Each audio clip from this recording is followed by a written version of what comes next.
Hello, Namaskar, and welcome you all to Food Culture and More.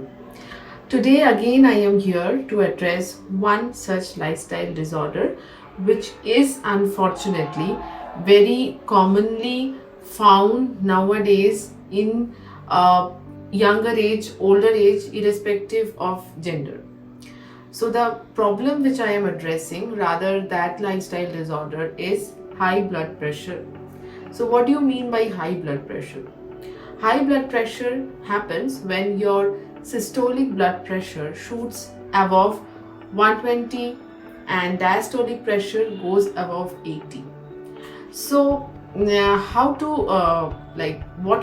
what do I mean by diastolic and systolic? So, whenever we go and check the blood pressure, we see that it's been given a bar, 140 bar 100 or 120 bar 90, something like that. So the bar, that is the, if we just create the bar like that, so the upper limit is called the systolic blood pressure, and the lower one, that is the ranges like 80 90, that is the diastolic blood pressure.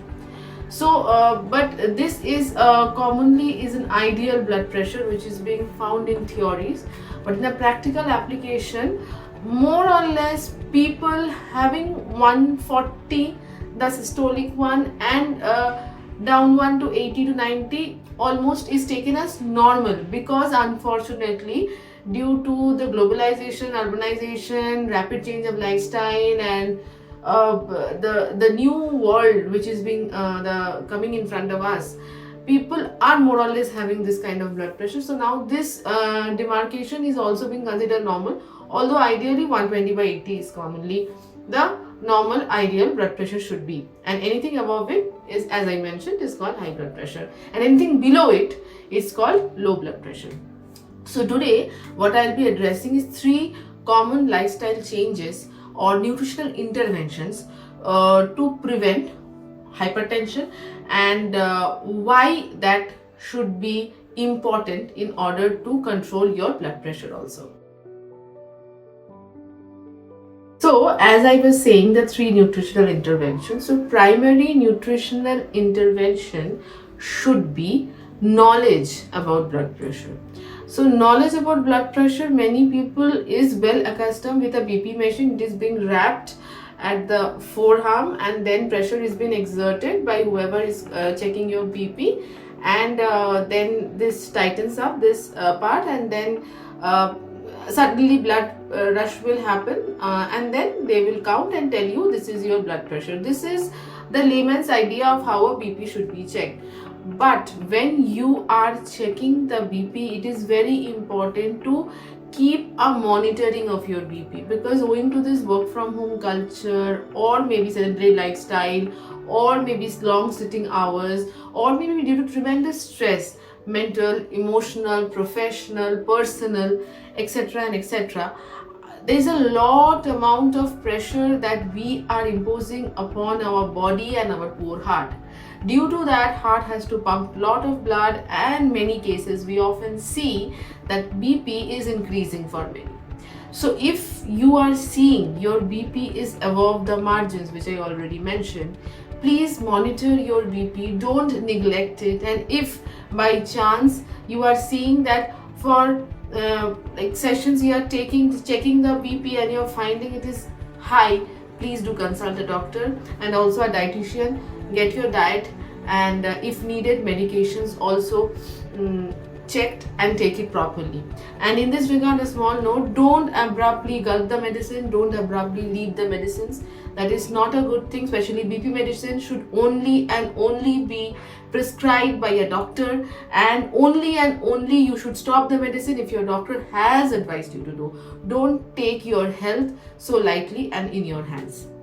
Secondly, everyone knows that when BP happens, we have to avoid salt. Very good, people start to eat saltless, no salt kind of diet, and they go on a soup salad kind of thing, and they says that even if they are taking a normal food, it will be bland without salt. But lesser or very fewer people are acquainted with the fact that we unconsciously consume a lot amount of salt from preserved, packaged, processed, canned foods. So we don't know. For example, we are having a food which is supposedly very healthy, and seeing the health proportions, we are gulping it, but we don't turn the level of that food and check the sodium content of that particular food item. So next time, not only the baby patients but everyone, whoever is purchasing any packaged food, just check on the outer back, the side or the outer side, just check the sodium content.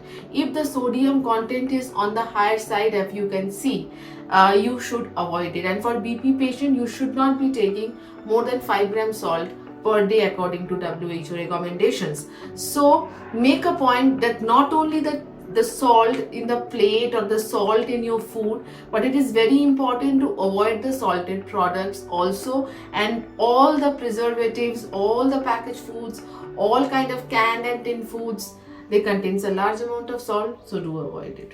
And third, last but definitely not the least, is dietary modifications. So you should be having whole grains instead of refined grains, at least 2 servings of fruits, 3 servings of vegetables in your diet.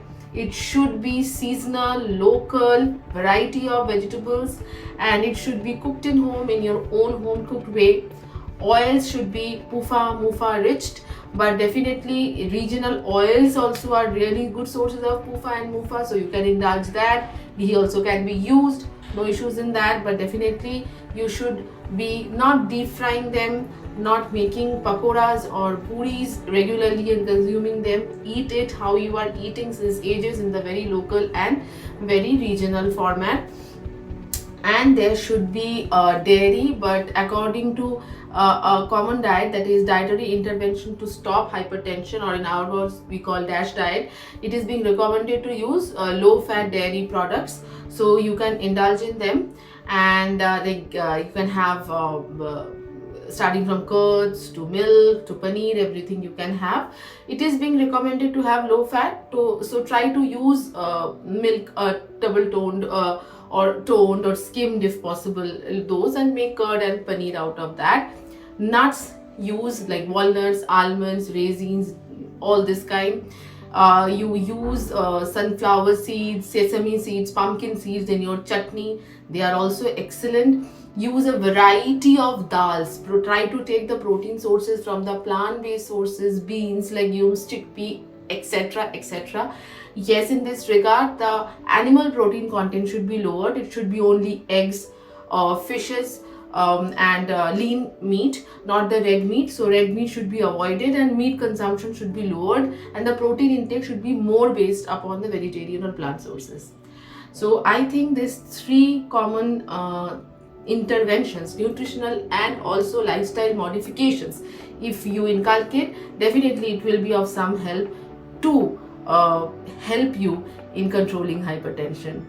So until we next meet, please stay safe, take care of your health, and if you have any further doubts on this topic, please let me know by dropping a message. Thank you so much for sparing your time. Take care, stay safe.